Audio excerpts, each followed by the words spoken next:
¿Qué tal? ¿Cómo le va? Tengan todos ustedes muy buenas noches, bienvenidos a una nueva edición de Realidad 2025. A raíz de lo que se viene armando en cuanto a una conceptualización de polémica, en cuanto a los nombramientos de los contratos que hay en la legislatura provincial, vamos a ver algunas cuestiones, algunas perlitas, ¿no? Independientemente de lo que ya sacaron los medios masivos de comunicación, que hay muchos ex intendentes, tanto radicales como peronistas, que están contratados en la legislatura. Hagamos un poco de repaso. Para llegar a este conocimiento de los contratos que hay en la legislatura, un medio grande como es La Voz del Interior y Canal 12 tuvo que recurrir a un amparo legal para que se diera a conocer lo que tendría que ser de información pública. Pero hay algunas cuestiones que esta producción ha investigado, ha visto y ha chequeado, ¿no? Vamos a empezar con algunas de ellas, si te parece, que quiero repetir. Cuesta y costó mucho conseguir esta información, porque cuando uno intenta requerir y chequear la información es muy difícil, porque pareciera que están haciendo algo ilegal. Quiero decir que esto no es ilegal, después lo podés cuestionar moral y éticamente, pero lo concreto es que prácticamente en ningún lugar del mundo la militancia no es rentada. Generalmente la militancia es rentada. Generalmente, puede hablar de Suecia, puede hablar de Dinamarca, por ejemplo, países del primer mundo, que no hay tanta militancia rentada, pero desde la época de la democracia, la militancia siempre fue rentada. Por eso es que aparecen muchos exintendentes, funcionarios, etcétera, en la legislatura con contrato, tanto del bloque de los legisladores o como contrato no permanente de la legislatura, ¿no? Pero fíjate alguno. Vos sacarás tus propias conclusiones, ¿no? Fíjate en el número 3, ¿quién aparece? Con B larga llama la atención. Viviana Yarlora. ¿Quién sería? Pariente, por supuesto, del actual gobernador Martín Yarlora, que presta servicio junto con la legisladora provincial Acevedo. Seguimos con el número 22, Facundo Almada, hija, por supuesto, hijo de la legisladora Almada del juecismo. Acá también rozaría el nepotismo, pero repito, lo que te voy a describir acá es una descripción, valga la redundancia. Te repito, la militancia generalmente siempre es rentada, salvo algunas excepciones de algunos partidos políticos. Vamos con el 52, fíjate, Walter Arriola.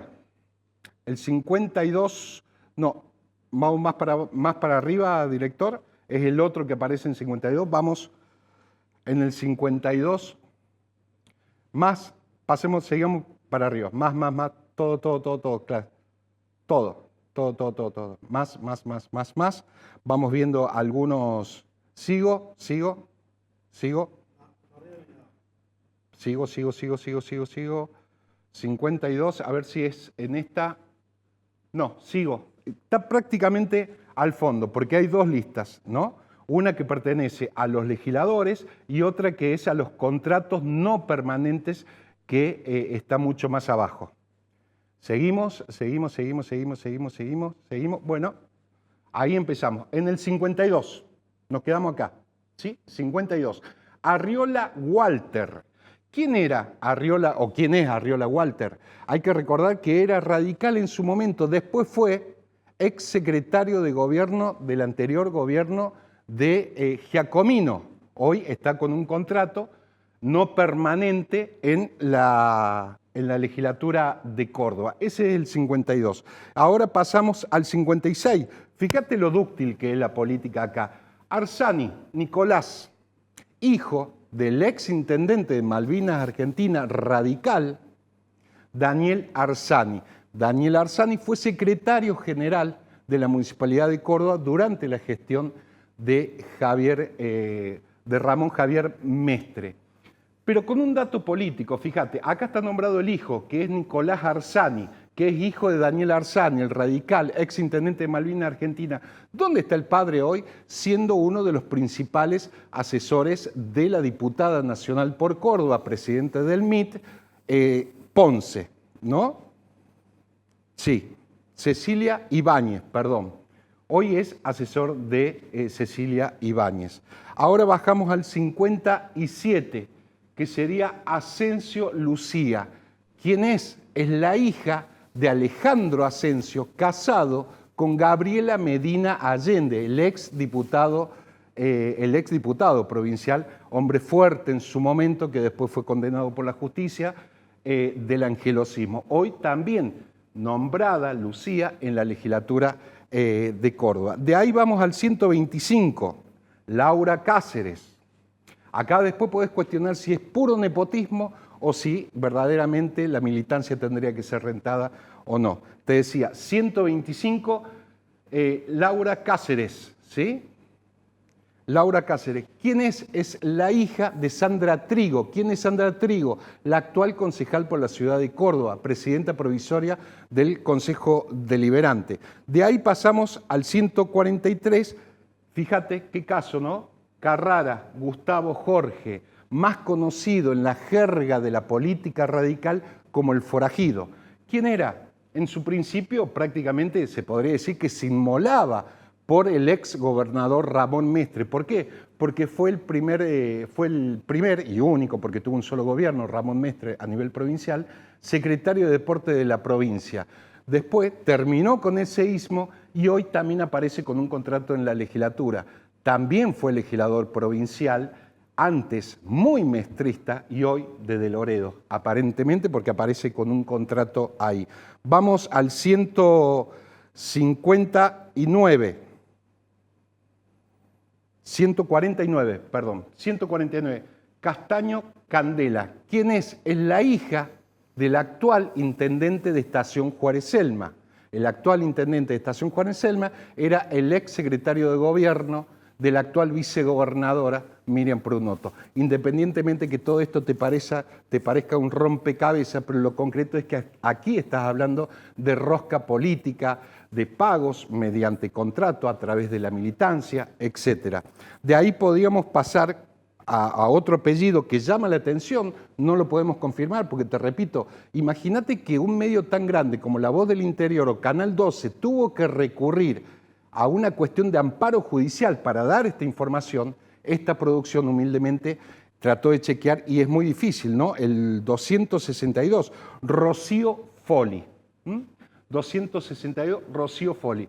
Foli, un apellido que llama mucho la atención si tenemos en cuenta la cuestión del ex subjefe de la policía de la provincia, ¿no? Y de ahí nos vamos también a un caso que llama muchísimo la atención porque no ganan sueldos menores y tienen cargos muy importantes. Fíjate vos, 285. 285 tendría que estar aquí.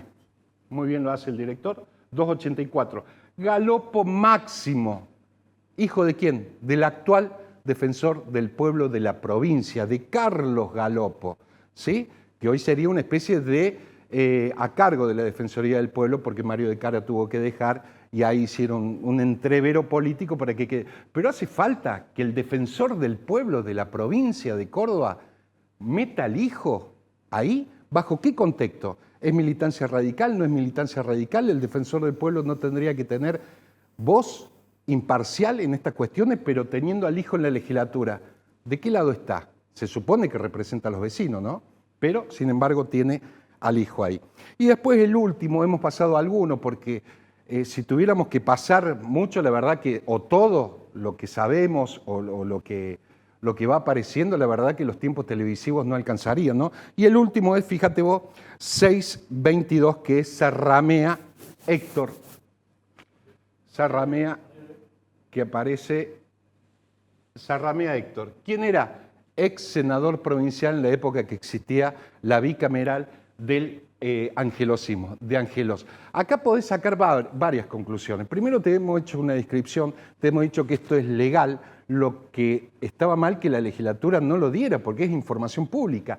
No lo dieron con número de documento, porque el gremio de lo legislativo dijo que invadía la privacidad. Entonces, en función de la producción, de la información que tenemos, algunos y la mayoría chequeados, pero otros no, por eso que lo ponemos en duda ciertos apellidos, porque imagínate que tuvo que venir un grupo mediático tan grande como es La Voz del Interior y Canal 12 a pedir mediante recurso de amparo judicial esta información que tendría que ser público. Tampoco aparecen los números de documentos. Acá podrías juzgar del otro lado y te invito a que saques tus propias conclusiones. Primero, que en ningún lado prácticamente la militancia no es rentable, es rentable generalmente, con cargo, etc. No se cuestiona acá los nombres, o tal vez sí, se cuestiona si van a trabajar o no. Y segundo, habrás visto que tal como reza ese párrafo, la traición en política siempre es cuestión de tiempo, porque habrás visto personas, por ejemplo, que le respondían a determinados ismos, angelosismos, mestrismos, y hoy pasan en función de esa militancia rentable a ser de otros ismos, ¿no? Ya sea del peronismo o del radicalismo. Todo esto es independientemente de lo que ya sacaron los grandes medios, de la cantidad de exintendentes, tanto peronistas y radicales, que están en la legislatura. Pero acá se puede entender la traición en política de esos ismos y también el nepotismo.